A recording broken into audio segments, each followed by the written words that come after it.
you, and we're grateful for your ear and for your actions. This is going to be a long and difficult recovery, but talking with person after person in Western North Carolina, I know that we can come back and that we will come back because the people of Western North Carolina are resilient. Working together, we can get through this. And I'm proud to recognize my friend, the President of the United States of America, Joe Biden. Thank you, Gov. Good afternoon, everyone.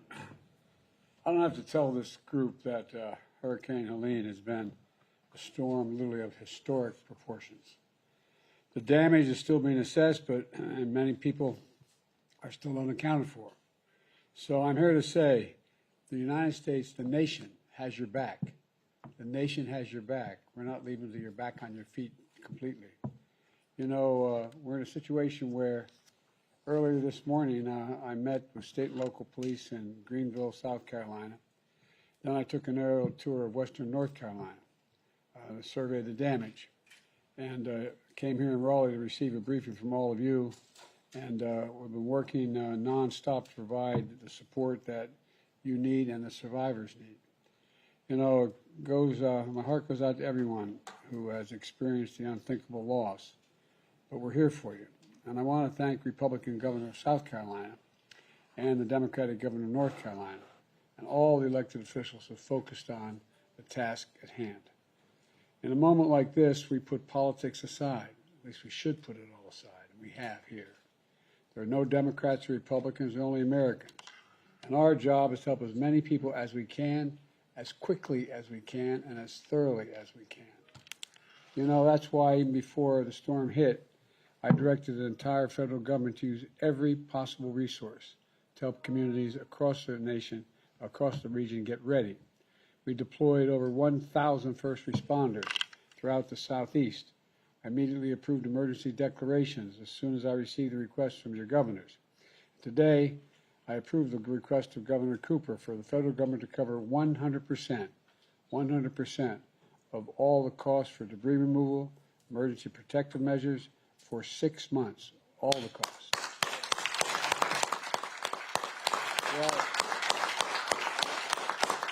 this really matters. There are 70 North Carolinians who are dead and 100 more who are unaccounted for. And much of Asheville is underwater. I've flown over an awful lot of storm-damaged areas since I've been president. Matter of fact, most of many of them forest fires. And with the FEMA director and I have flown over more forest that's been taken down to the ground because of fires and a whole range of other reasons than makes up the entire state of Maryland. And so I've seen a lot, but looking at Asheville and just imagining what it must have been like sitting along those rivers and streams as all that rain came down, 19 inches of rain, something like that, incredible amount of rain. Watching homes, you could see homes that have moved clearly from one side of the river down the river to another side of the river. And can only imagine what it's like to have been in one of those homes. And much of Asheville was underwater. Much of it was underwater. It was a beautiful, beautiful part of the country. I've been to Asheville before. It's a magnificent part of Appalachia. Much of it was underwater. Communities like Chimney Rock are reduced to piles of wood and debris. I mean, you look down, that's what you see as we flew over and circled in a helicopter. And this is going to pay for, this will pay for the urgent work we need to clear landslides, to provide shelters and supply food and medicine. But today I'm also directing the Department of Defense to move up 1,000 soldiers to reinforce North Carolina's National Guard because they need additional assistance. These soldiers are out of Fort Liberty right here in North Carolina and are available for responsive operations starting today. They're going to speed up the delivery of life-saving supplies like food, water, and medicines to isolated communities over what the Pentagon calls the last tactical mile. The last tactical mile. Simply put, we've got the capabilities to get the job done, and we're going to get it done fast as possible. I've also directed the development of deployment of Starlink satellites. 50 are in place right now, more are going to be put in place, so people in places like Canton can call for help and reach the ones that love loved ones who they're not sure of anybody other than that phone because of no cell service. And on top of this, the FEMA teams are offering free temporary housing and hotel rooms for eligible residents. They're continuing to send helicopters and trucks to deliver hundreds of thousands of meals and liters of water in communities every single day. And they're literally knocking on doors and visiting shelters to register folks so they can receive assistance to buy the urgent needs that they have because they've lost everything, like prescriptions and baby formula and essentials. This is a direct assistance that is being delivered here today, not later, but today. And so, but folks, it's going to cost us billions of dollars. It's going to cost billions of dollars to deal with this storm and all the communities affected. And Congress has an obligation to ensure the states have the resources they need. Let me close with this. Nobody can deny the impact of climate crisis anymore. At least I hope they don't. They must be brain dead if they do. Scientists report that with warming oceans powering more intense rains, storms like Helene are getting stronger and stronger. Not going to get less. They're going to get stronger. Today in North Carolina, I saw the impacts of that fury. Massive trees uprooted. Homes literally swept off their foundations, swept down rivers. You know, families are heartbroken. But there are also neighbors helping neighbors. That's the other thing. We were talking about coming over here in an automobile. It's amazing when people step up when people are in need because they're neighbors. I think we underestimate that. That's why one of the things I did with all I put in place in terms of everything from the Recovery Act on down is that we've actually invested more funding under my administration in the so-called red states than blue states because the need was greater. They're larger states, they're larger territories. Because this is about America. It's not about one state or another, Democrat or Republican. It's about America. And volunteers, first responders are standing side by side, people leaning on each other to pick up the pieces that are left over. And that's the best of America. I firmly believe, and I've saying it for 3 years, there's nothing beyond our capacity to do. Nothing. This is the United States of America, for God's sake. Whenever we work together, we've never failed to get something done.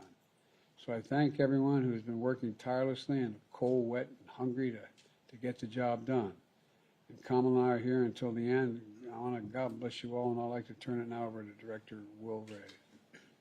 Thank you, Mr. President. On behalf of the State Emergency Response Team, the folks you see here, the folks downrange at our regional coordination centers in the West, as well as those in the impacted communities working night and day, welcome to North Carolina and to the State Emergency Operations Center. This afternoon, we wanted to give you a quick operational update on the impacts of Helene and on the whole of community response that you see here. Beginning last week, September 25th, what began 3 days of extreme and unrelenting precipitation that has led to catastrophic flooding and damage to western North Carolina. We had saturated soils upwards of 9 inches prior to the bands of Helene entering North Carolina. And as you mentioned, we saw significant rainfall across western North Carolina, with the highest rainfall amounts measuring over 31 inches in a 3-day period in Yancey County. With this event, we experienced the full suite of impacts of a hurricane, to include tropical and hurricane force winds across our mountains, with the highest wind gustage around Mount Mitchell at 106 miles an hour. We had 8 confirmed tornadoes across North Carolina as a result of this event, and our peak outages were over 1 million. Those outages are now, due to the work of the partnerships in this room and the hard work of the crews, are down to about 350,000. The impacts from Helene caused flash flooding emergencies for 21 different counties across western North Carolina, which is only used during rare and life-threatening events. The impacts were further compounded by the spread and speed of the water. From an operational standpoint, we're really focused on 3 things currently. 1, continuing life safety missions. 2, this increased speed of commodity distribution into the western part of the state. and 3, support of our infrastructure, particularly healthcare, water, power, and communications. The State Emergency Response Team here remains activated at the State EOC and along with our Regional Coordination Center in the West to continue to support our local jurisdictions in the critical work that they do. We currently have 16 county EOCs that remain open with 29 shelters with just over 1,200 occupants. We have 4 state-operated shelters, state-supported shelters as well in 4 counties, Henderson, Rowan, Buncombe, and Catawba. We also have 3 mass feeding sites supported by our VOAD partners that are distributing hot meals to 30 sites across 10 counties. Our response footprint has grown significantly, and we're grateful for the support not just from the 22 states that have sent teams to support us, but also from our FEMA team and other members of the federal family. We currently have 24 search and rescue teams from the state of North Carolina in the area of impact, along with 13 that are continued to be deployed via our interstate mutual aid. And we have continued to increase the number of federal teams. It is now up to 18, and that accounts for over 1,600 personnel operating in the area of impact right now to support, again, our local jurisdictions that had such significant impact. Across all those teams, we've had over 5,000 search and rescue interactions. This could be rescues, evacuations, assists, shelter assessments. The teams continue to do really incredible work in some pretty austere conditions. We have 26 aircraft that are currently in the area of operations, and so far over the course of the event have lifted over 700,000 pounds of cargo into the impacted area. At the direction of the Secretary of Defense, with your approval yesterday, we began moving in and integrating the Title X aviation assets. We will also begin to integrate the additional DoD workforce today as we move in tomorrow, and General Hunt will cover more of that specifically.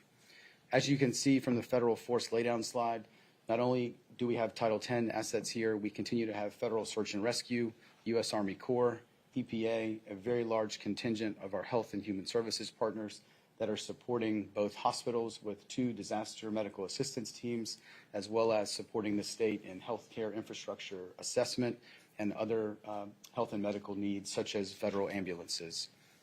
As you see, sir, this really takes whole of community. It's local, state, federal, tribal, at all levels, nonprofits, volunteer agencies, and the private sector to actually accomplish this mission. Finally, we've already begun to implement some of our recovery programs. We currently have over 33,000 individuals that have already registered for individual assistance, and we are working to turn on additional programs to quickly support these impacted communities so we get them off on the right foot to rebuild quickly. At this time, sir, I believe we'll transition to a deeper dive brief from our colleagues. We'll pause briefly at this time.